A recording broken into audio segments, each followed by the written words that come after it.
Welcome to Season 3 of the Knack for Business podcast. Over 350 episodes strong, we're here to ignite your entrepreneurial spirit with fresh insights, networking gems, and creative strategies that elevate your game. Are you ready to discover what your Knack for Business truly is? Your hosts are Bernie Franz-Grote from Creative Insight and Wayne Pratt from Motivate You Inc. Today's topic is lead smarter, not harder. How can you build a business that thrives without you?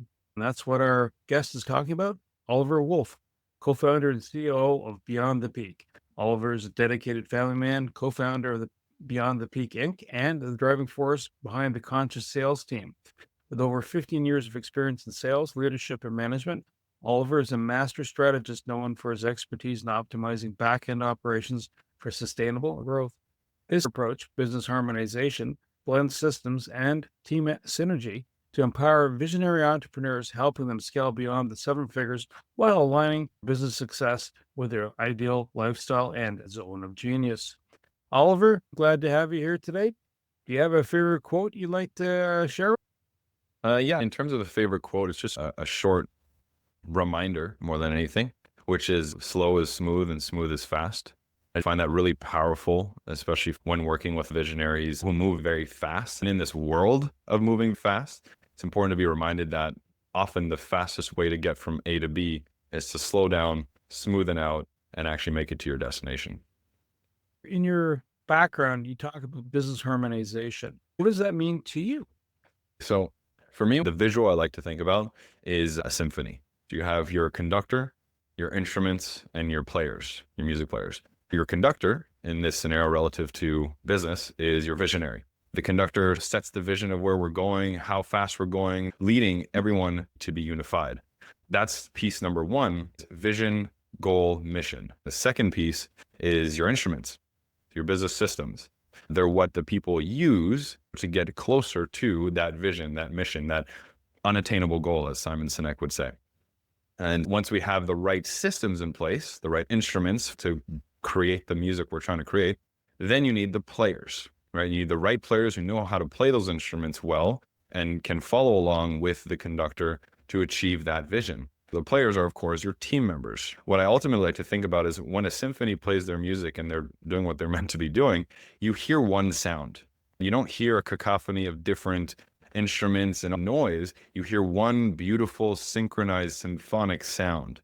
And so that's exactly what should be happening in your business. Does your business sound like a cacophony of mess and noise? Or does it sound like one sound? And one of my favorite tests for vision, by the way, which you can implement, is ask anyone on your team, what is our vision? What is our goal? What is our mission? If anyone doesn't know how to answer that, then you have misalignment. You won't be able to assign outcomes to your team, only tasks. It's a bigger conversation around how do you take yourself out of the business, but anyways. So if you are getting tired of being a solopreneur, you're getting burned out, what Right. are the steps and what are the pain points to know how you start implementing a team? Yeah, this is a big one. I don't believe in solopreneurship. I think that's a fallacy. One of the biggest challenges, how do you go from solopreneur to first hire? First hire is the hardest. 0 to 1 is the hardest. 1 to 2 is the second hardest. From 2 on, it starts to become quote unquote easier. 0 to 1 is the hardest. I think there's a couple of different things that can be done. One is a time study where you literally track every 15 minutes of your day and ask yourself, of all the things that I've done and what I think my time is worth, could I hire someone to do it at half cost or less? So that's a very logical, pragmatic thing you could do. And in the world that we live in now, we have access to the Philippines, Africa, India, Pakistan for much more affordable work that to them is a fantastic wage. And so when you can isolate those things that are more affordable to outsource, especially overseas, that's a good time to do it. When I started Beyond the Peak, we hired 2 assistants immediately. If you're starting a business, you have enough work for someone else immediately.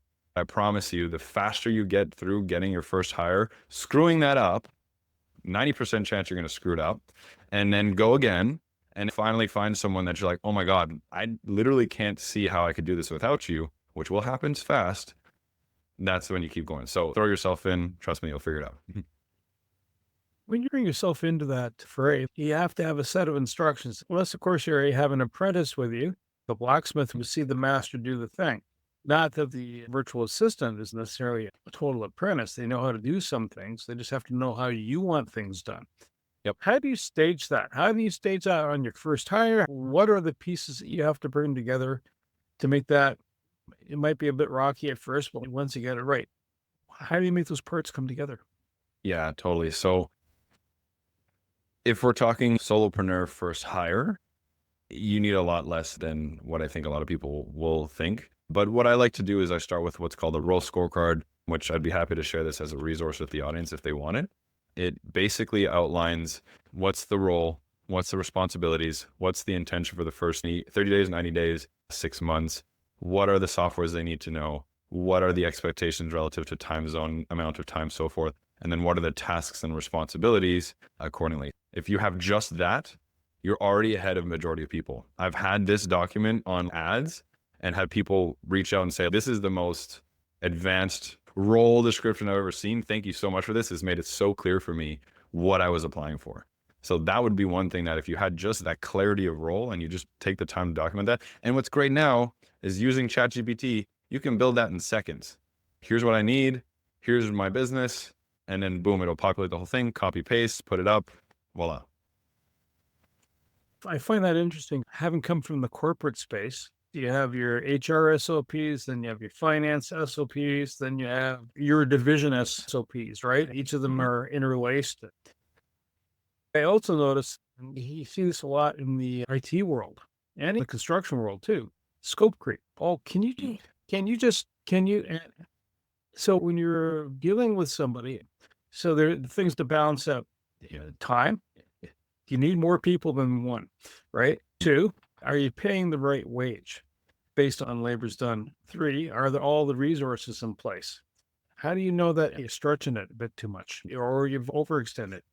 Yeah, there's a massive difference between corporate and solopreneur in my responsibilities. I'll always have a degree or a clause that says your scope will creep because in the beginning, these smaller businesses, there's so much you don't know. You ultimately need these early roles to be trailblazers more than maintainers. When you're starting out, you need trailblazers. You need people who are ready to get in the fire and figure it out and not have a whole bunch of structure and probably have scope creep. That's just gonna happen.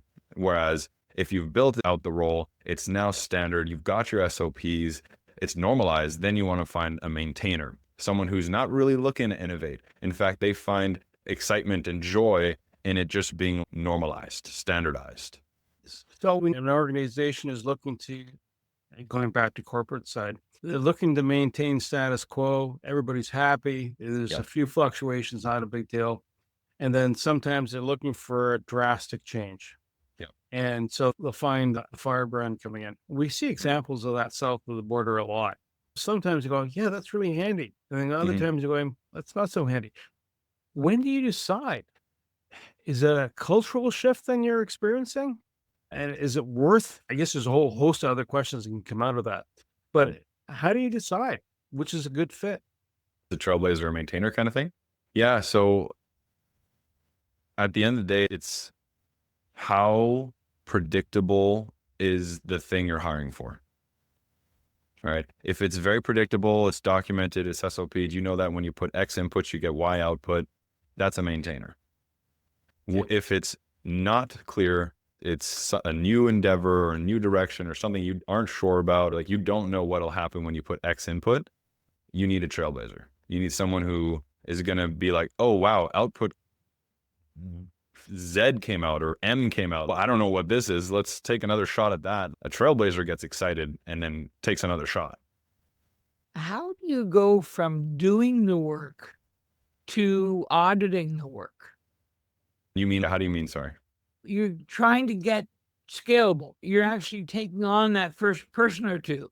You've done the work. You knew the quality, good or bad. What are the mindsets to auditing the work instead of doing the work? Yeah, so this is one of the models I really like, what I call the 80-20 executive model. And it's not like the Pareto 80-20 rule. You want to get to the place as an exec or as a leader or anything like that. Like your goal is you want to be there for the first 10%, come up with the vision, the direction, the plan, all that stuff. You let the team handle 80%. They do all the development, the testing, and then you come in for that last 10% to review, see if there's any changes, tweaks, or anything that is not aligned to that first 10%. And if not, why not? For them to do those final touches, but basically finish the project. That's what we want to get to in terms of an outcome, right? Or, for example, one of the core values in Beyond the Peak is radical responsibility. Radical responsibility is defined by taking that radical responsibility of all the actions and inactions we're choosing to do or not to do. It actually does incentivize a degree of scope creep, but only in the sense of what I don't like, and you see this a lot in corporate, is that's not my job. My job is incredibly bad for the business in the long term, in my perspective. I believe in unified vision, and therefore I'm noticing this thing that would be aligned to our vision that we've all committed to achieving together. That's why we're here rowing this boat. I think this should be addressed. You don't want to step on someone's toes, but you have the responsibility to say to X manager or X person, hey, I noticed this thing. A lot of that 80% between the two 10% is about culture. What's your culture around review, testing, quality of work, submitting, all that kind of stuff? Have you come across a company where you go, hi, I've identified this and it's not my job? Sometimes in the corporate world, you get reminded it's not your job, even though you go to do it. Your hand gets slapped. And I know that because I've been there, done that piece too. For sure. However, when you see that and you realize there has to be a transition, how long does it take typically? I know it can vary from person to person and size of company. Obviously, if you have 10,000 people, it might be a while. If it's like a team of 5 or 2, how long does it typically take? Reframe your perspective. Is it a month of coaching? Is it sometimes instant? How fast can they rejig themselves? So it's massively subjective, not only to size of team, but type of team. If you did not create a culture whereby you attract people that are coachable, that behavior change will either never happen or take forever to happen. However, one of our core values is grow or die. Grow or die speaks into coachability. Everyone on our team actively asks for feedback on how they can be improved. I don't even need to give it to them. They ask for it. So for the team, we shift on a dime. It's very subjective. I like that. That's a whole different view. So tell me about the foundations you put in place even before you think you're ready. What Right. are the pain points or milestones to put these things in place? And again, ready to begin hiring kind of thing. Sure. Yeah. So again, I think there's 2 ways to go. There is the like, screw it, dive in, figure it out. And it's not that bad a move in the beginning. I would rather someone make a move too soon and figure it out than get stuck in analysis paralysis. There's never going to be a time where staying there, taking no action will be better than taking action, unless the best action truly is to take no action. Relative to this context, though, usually inaction is just not going to be good for you. Now, if you did want to be a little bit more prepared, what I would recommend is just some degree of at least understanding your inputs and your outputs. If you put X in, you know you're going to get some form of Y out. If you have that, some degree of that clarity, and again, this comes from all kinds of things. One of the things that my team jokes about, I have a degree of OCD. I call it a superpower. When we hire new people, my team will have this conversation with the new people. They'll say, watch out for Oliver. He doesn't like it when you put a hyphen and there's not 2 spaces on each side. He needs to make sure that we all have the same header format in our Google Docs. It's header 1, header 2, header 3, header 4. Here's how we format this. Here's how we format that. Formatting is very important. It allows for ease of legibility, engagement of the reader, all these kinds of things. These kinds of things are important to me. And what I believe are the inputs that create outputs. Again, because I've seen it with clients say, wow, the way you guys are organized, the way you do your meetings is better than my massive corporate job, like all these kinds of things, because I have this standard of excellence. So again, it's what's your standard? What are the X inputs that create Y inputs, and have those well documented so that when you have someone come in, they have guidance. They know how to show up in your organization to your standard. There has to be some tools that go well with this. Yeah, you can have dialogue, but unless you're sitting side by side, shoulder to shoulder, your customer might be talking to sales, supply, or the help desk, and you're not there. So what tools do you bring in? And then from the tools, what metrics do you get as feedback? What are you looking for? And so for some more context, when you say tools, you mean relative to any tool within a business or tool for customer fulfillment and delivery, or? We start off with the business itself. What tools should they have in place that help support the staff? But it leads off into the customer fulfillment, because the one is the foundation of the next. Yep. It depends on the business, but you need your form of document management, whether that's Google Drive or something like Notion, some platform where you're saving your SOPs, your documentation. Then you need some, again, Zoom, Google Meet, Teams. These are standard communication platform. Like we use Slack. Again, maybe that's Teams, something of that nature. There's ultimately a lot of tools and types of tools. We're in a very online software world now. It's impossible to have a business without software, or at least if you want a fighting chance. It's less about exactly what tool you have and more about two things. One, what's needed to get the output at the most affordable input, like min-max or operational efficiency. Then you always have to remember the human element. Humans aren't operationally efficient beings. We need things that are nice looking, nice feeling. They need to connect well and feel well. So there's always this balance of what's most efficient and what's most effective.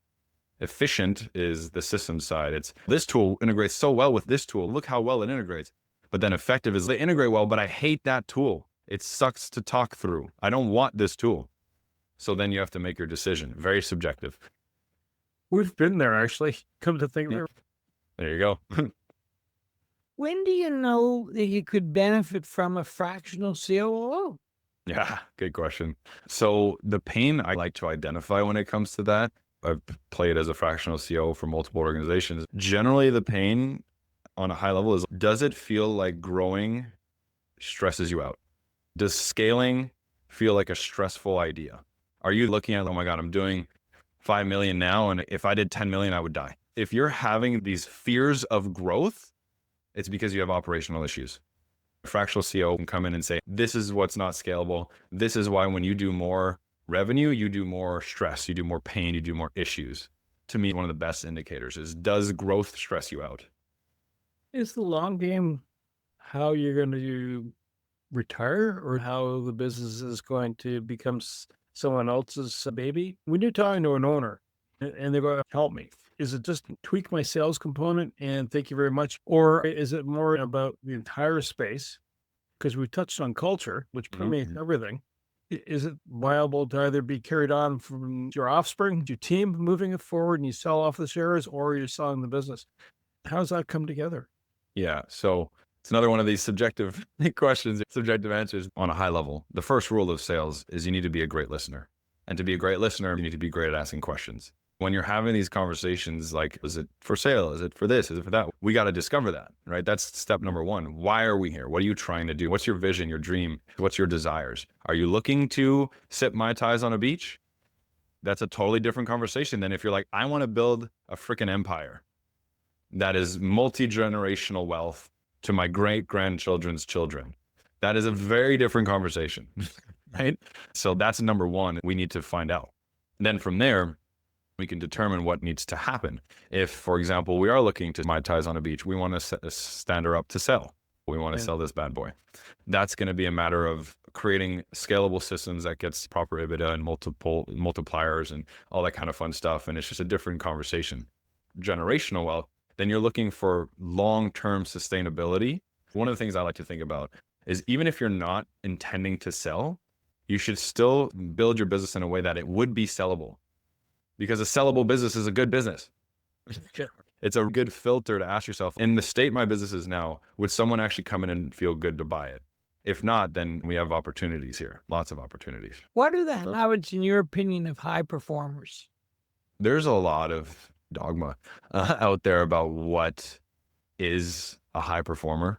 What I've come to find, I've spoke with you guys about this before, I'm much of a champion mindset. At the beginning of my success was me being committed to being a champion. I just wanted to be number one. I wanted to break records. I wanted to do everything I possibly could to be the best. I became a high performer. I broke records. I worked in different franchise businesses, different sales organizations, and I either broke records or placed first in sales competitions over and over again. So arguably, I know how to be a high performer, and I studied the space to a degree. what I've found is it's very subjective. Some people need to wake up and meditate, journal. I need to do some exercise. Then I need to do my work. Then I need to do this. Then I need to do that. Other people, honestly, like myself, I'm good to get right into it. I can wake up and crush work first thing in the morning, see the sun. And what I've come to find is it's really about building. You need to have the self-awareness to check in on your energetics and what truly works for you. Try a lot of different things, see what brings you energy, excitement, the components of high performance. You need good energy, you need good focus, you need the ability to be responsible. There's these things that are natural components of high performance, but how you get those things, that's different from person to person. So if you could give one piece of advice to an entrepreneur who feels trapped right now, what would that one piece be? Find a mentor, for sure. By far, I think that's one of the biggest hacks in life, is to find someone who is willing to pour into you, whether you pay for them or not. If you're feeling stuck, a mentor will always have that third perspective and experience to be able to say, oh, I've been there.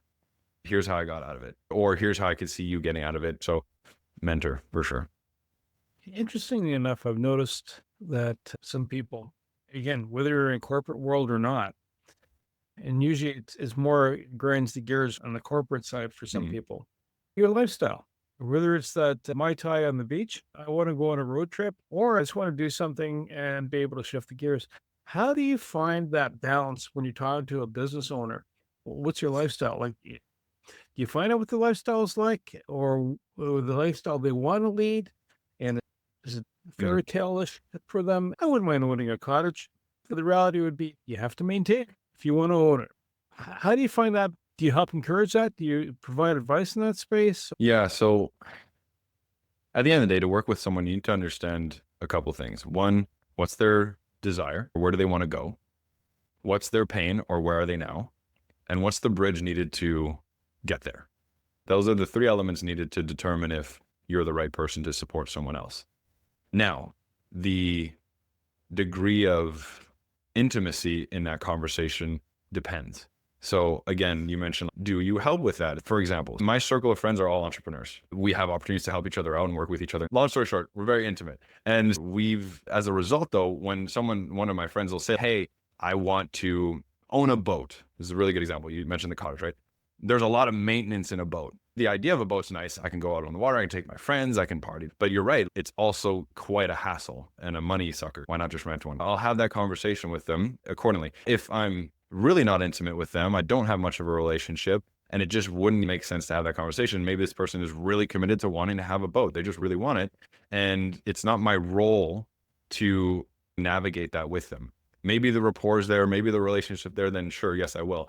But if not, if this is what excites them, if this is what motivates them to take action and to do what it takes to get from pain to desire, then yeah, let's do it. And here's what I've found is so many times goals are about if I'm going the direction of getting that boat and I achieve what I need to get that boat, maybe I get there and I'm like, you know what, I don't really want that boat, but I've got what I need to get a thing I actually want. I'd rather have something to go directionally towards that is positive, right? That will require positive inputs and positive outputs to eventually make a decision on what we're going to do with it once we get there.